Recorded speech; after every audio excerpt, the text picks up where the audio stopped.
Good morning students, আমার চ্যানেলে তোমাদের সবাইকে স্বাগত।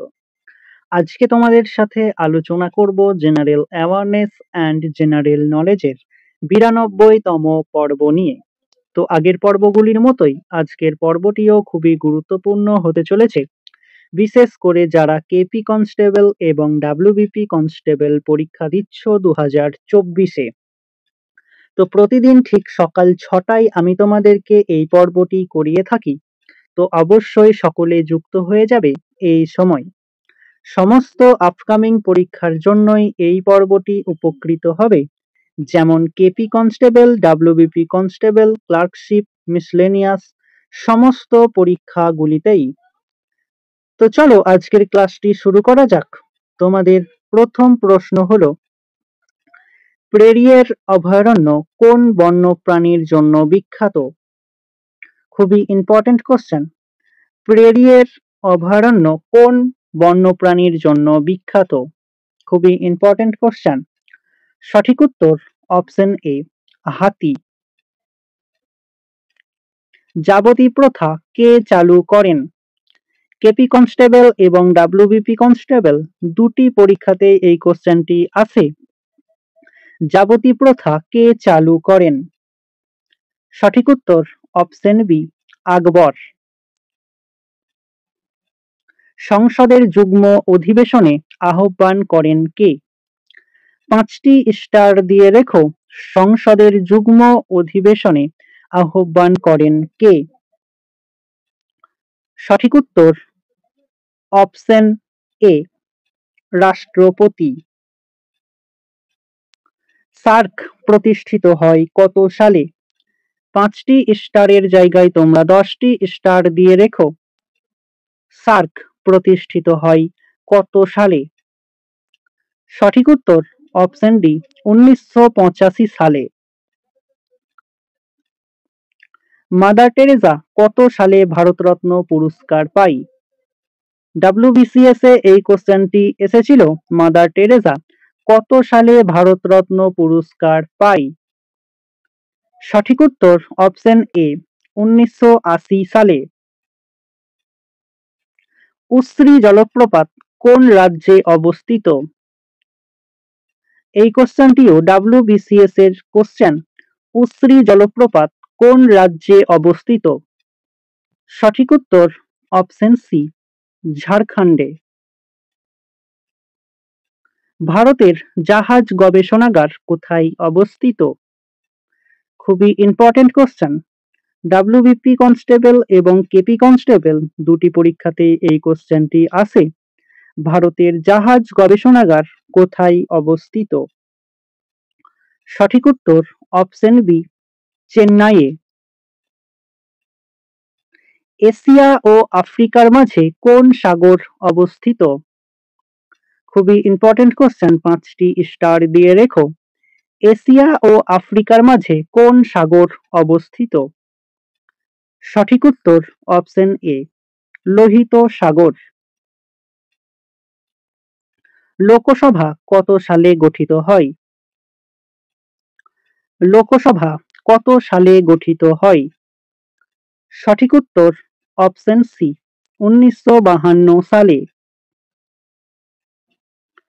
স্বাধীন ভারতে প্রথম প্রকাশিত ডাকটিকিটে কি লেখা ছিল?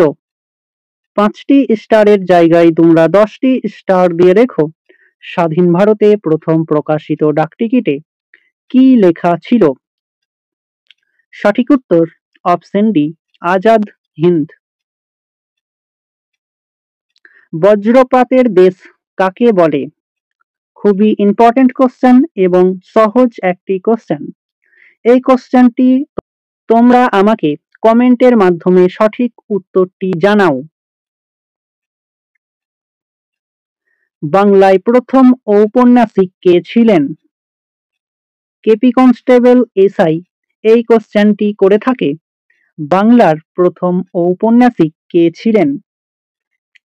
সঠিক উত্তর অপশন সি, স্বর্ণকুমারী দেবী।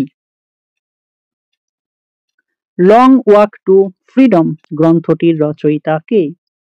খুবই ইম্পর্টেন্ট কোশ্চেন, 5টি স্টার দিয়ে রেখো। লং ওয়াক টু ফ্রিডম গ্রন্থটির রচয়িতা কে? সঠিক উত্তর অপশন বি, নেলসন ম্যান্ডেলা। পশ্চিমবঙ্গের রাজ্য ফুলের নাম কি? পশ্চিমবঙ্গের রাজ্য ফুলের নাম কি? সঠিক উত্তর অপশন এ, শিউলি। জীববৈচিত্র্য মূলত কয় প্রকার? খুবই ইম্পর্টেন্ট কোশ্চেন। জীববৈচিত্র্য মূলত কয় প্রকার? সঠিক উত্তর অপশন বি, 3 প্রকার। চম্পারণ সত্যাগ্রহ কত সালে হয়? কেপি কনস্টেবল 2018-তে এই কোশ্চেনটি এসেছিল। চম্পারণ সত্যাগ্রহ কত সালে হয়? সঠিক উত্তর অপশন ডি, 1917 সালে। লাক্ষাদ্বীপের রাজধানীর নাম কি? লাক্ষাদ্বীপের রাজধানীর নাম কি? সঠিক উত্তর অপশন সি, কারাভাত্তি। প্রাণীদেহের দীর্ঘতম কোষ কোনটি? 5টি স্টার দিয়ে রেখো। প্রাণীদেহের দীর্ঘতম কোষ কোনটি? সঠিক উত্তর অপশন বি, স্নায়ু কোষ। কুয়াশা কোন ধরনের কলয়েড এর দ্রবণ? কুয়াশা কোন ধরনের কলয়েডের দ্রবণ? সঠিক উত্তর অপশন বি, গ্যাসে তরলের দ্রবণ। কোন ভাইসরয়কে উজ্জ্বল বিফলতা বলা হয়? ডব্লিউবিসিএস এর একটি কোশ্চেন।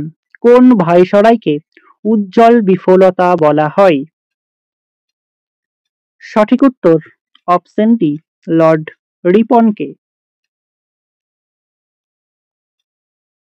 তো স্টুডেন্টস, এই ছিল তোমাদের আজকের ক্লাস। ক্লাসটি ভালো লাগলে বন্ধুদের সাথে শেয়ার করো এবং চ্যানেলে নতুন হয়ে থাকলে চ্যানেলটিকে সাবস্ক্রাইব করে পাশে থাকা বেল আইকন বাটনটি প্রেস করে রেখো ভিডিওর নোটিফিকেশন সবার প্রথমে পেতে। তো দেখা হচ্ছে নেক্সট ক্লাসে। আজ এই পর্যন্তই। সবাই ভালো থেকো, সুস্থ থেকো। জয় হিন্দ, জয় ভারত।